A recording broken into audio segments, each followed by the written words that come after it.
Chapter 4. The Defeat of the Barbarians. It is a quaint accident that we employ the word short-sighted as a condemnation, but not the word long-sighted, which we should probably use, if at all, as a compliment. Yet the one is as much a malady of vision as the other. We rightly say, in rebuke of a small-minded modernity, that it is very short-sighted to be indifferent to all that is historic. But it is as disastrously long-sighted to be interested only in what is prehistoric. And this disaster has befallen a large proportion of the learned who grope in the darkness of unrecorded epochs for the roots of their favorite race or races. The wars, the enslavements, the primitive marriage customs, the colossal migrations and massacres upon which their theories repose are no part of history or even of legend. And rather than trust with entire simplicity to these, it would be infinitely wiser to trust to legend of the loosest and most local sort. In any case, it is as well to record even so simple a conclusion as that what is prehistoric is unhistorical. But there is another way in which common sense can be brought to the criticism of some prodigious racial theories. To employ the same figure, suppose the scientific historians explain the historic centuries in terms of a prehistoric division between short-sighted and long-sighted men. They could cite their instances and illustrations. They would certainly explain the curiosity of language I mentioned first, as showing that the short-sighted were the conquered race, and their name therefore a term of contempt.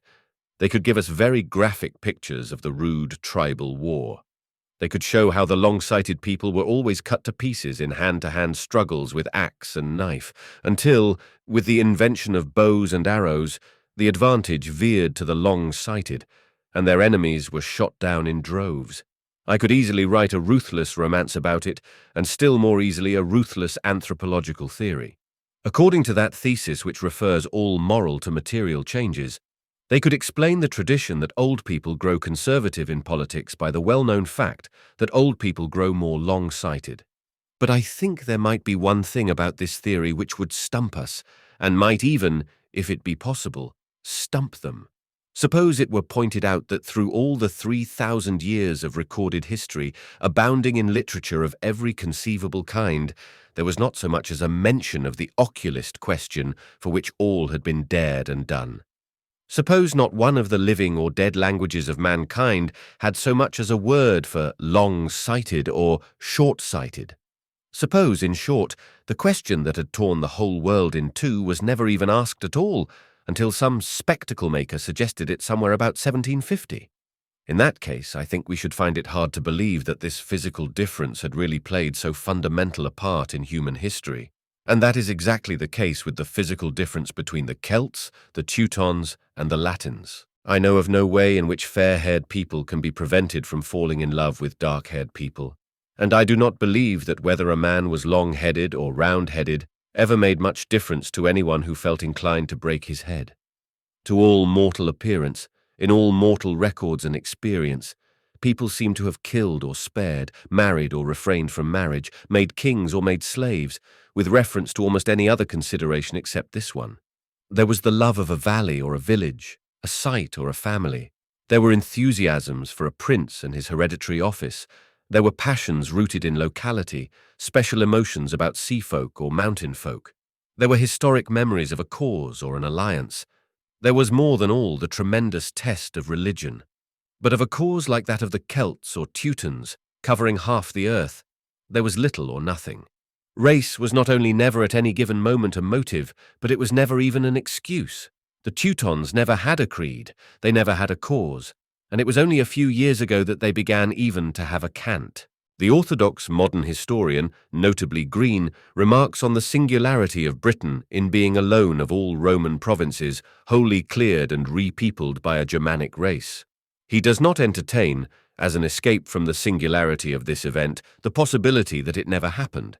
In the same spirit, he deals with the little that can be quoted of the Teutonic society.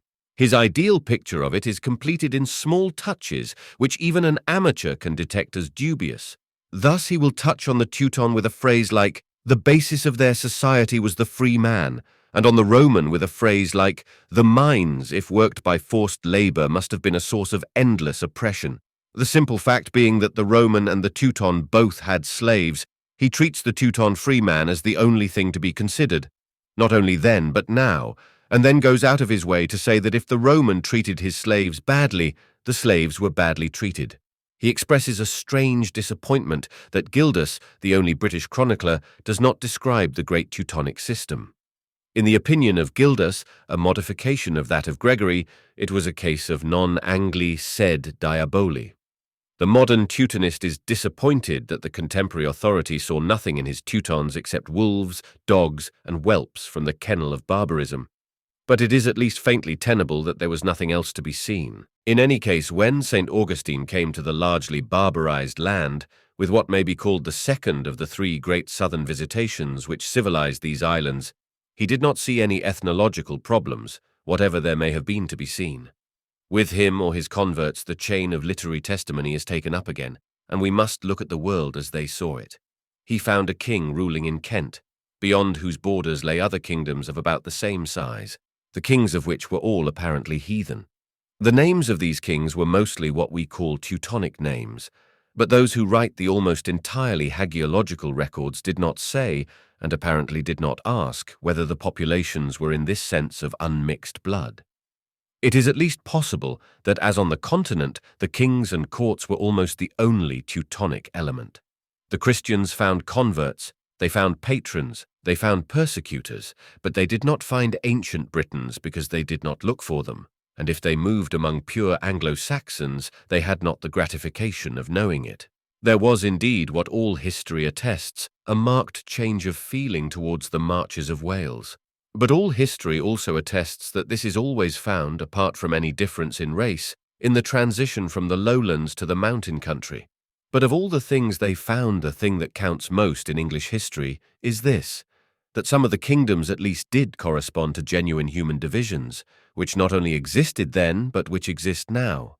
Northumbria is still a truer thing than Northumberland. Sussex is still Sussex. Essex is still Essex. And that third Saxon kingdom, whose name is not even to be found upon the map, the Kingdom of Wessex, is called the West Country, and is today the most real of them all. The last of the heathen kingdoms to accept the cross was Mercia, which corresponds very roughly to what we call the Midlands. The unbaptized king, Penda, has even achieved a certain picturesqueness through this fact, and through the forays and furious ambitions which constituted the rest of his reputation, so much so that the other day one of those mystics who will believe anything but Christianity proposed to continue the work of Penda in Ealing. Fortunately, not on any large scale. What that prince believed or disbelieved it is now impossible and perhaps unnecessary to discover. But this last stand of his central kingdom is not insignificant. The isolation of the Mercian was perhaps due to the fact that Christianity grew from the eastern and western coasts. The eastern growth was, of course, the Augustinian mission, which had already made Canterbury the spiritual capital of the island. The western grew from whatever was left of the British Christianity. The two clashed, not in creed, but in customs, and the Augustinians ultimately prevailed. But the work from the west had already been enormous. It is possible that some prestige went with the possession of Glastonbury, which was like a piece of the Holy Land, but behind Glastonbury there was an even grander and more impressive power. There irradiated to all Europe at that time the glory of the golden age of Ireland. There the Celts were the classics of Christian art, opened in the Book of Kells 400 years before its time. There the baptism of the whole people had been a spontaneous popular festival which reads almost like a picnic, and thence came crowds of enthusiasts for the gospel almost literally, like men running with good news.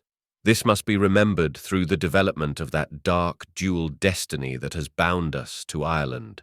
For doubts have been thrown on a national unity which was not from the first a political unity. But if Ireland was not one kingdom, it was in reality one bishopric.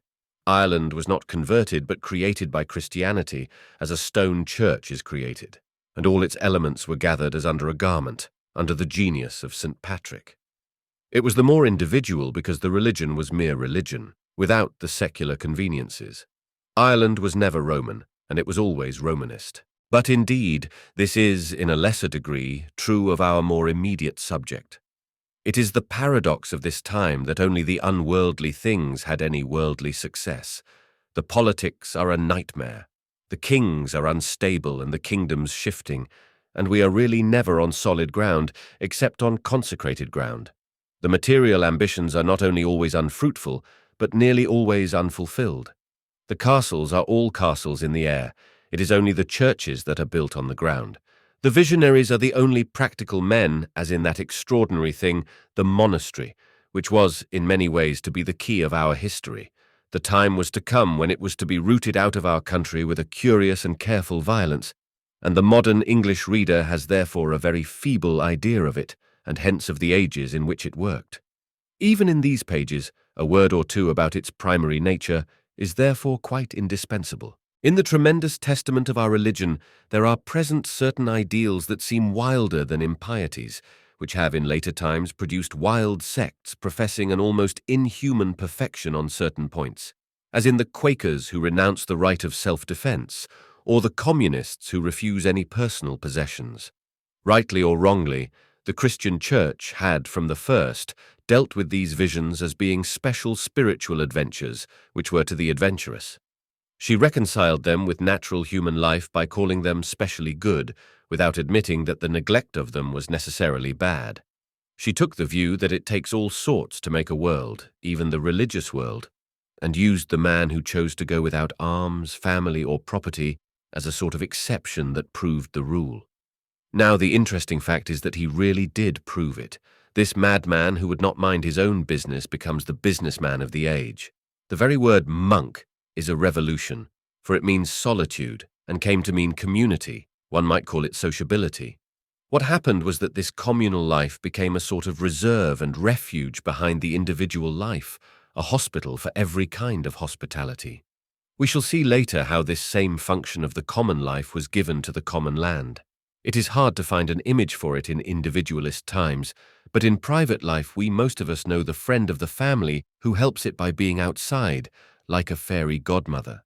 It is not merely flippant to say that monks and nuns stood to mankind as a sort of sanctified league of aunts and uncles. It is a commonplace that they did everything that nobody else would do, that the abbeys kept the world's diary, faced the plagues of all flesh, taught the first technical arts, preserved the pagan literature, and above all, by a perpetual patchwork of charity, kept the poor from the most distant sight of their modern despair. We still find it necessary to have a reserve of philanthropists, but we trust it to men who have made themselves rich, not to men who have made themselves poor. Finally, the abbots and abbesses were elective. They introduced representative government, unknown to ancient democracy, and in itself a semi-sacramental idea. If we could look from the outside at our own institutions, we should see that the very notion of turning 1,000 men into one large man walking to Westminster is not only an act or faith, but a fairy tale.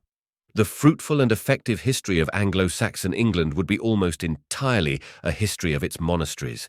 Mile by mile and almost man by man, they taught and enriched the land. And then, about the beginning of the 9th century, there came a turn, as of the twinkling of an eye, and it seemed that all their work was in vain. That outer world of universal anarchy that lay beyond Christendom heaved another of its colossal and almost cosmic waves and swept everything away. Through all the eastern gates, left open as it were by the first barbarian auxiliaries, burst a plague of seafaring savages from Denmark and Scandinavia, and the recently baptized barbarians were again flooded by the unbaptized. All this time, it must be remembered, the actual central mechanism of Roman government had been running down like a clock. It was really a race between the driving energy of the missionaries on the edges of the empire and the galloping paralysis of the city at the center. In the 9th century, the heart had stopped before the hands could bring help to it.